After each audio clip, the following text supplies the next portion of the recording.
Today I'm back with another easy tutorial on how to find someone on OnlyFans. If you want to find someone or search for someone on OnlyFans, then simply go ahead and open up your OnlyFans application and log into your account. Or you can also open up a web browser and type in onlyfans.com and log into your account on a web browser. Once you're inside the main homepage, you'll be able to see a search icon at the top right hand corner.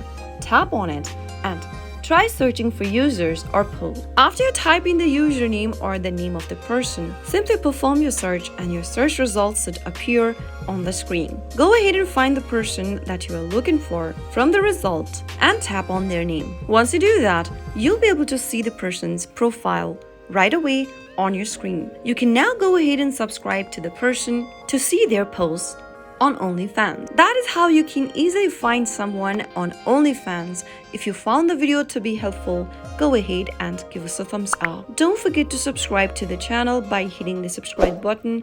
Also press the notification bell so that you'll never miss another upcoming upload from us. I'll be back again with another tutorial video. Goodbye till then.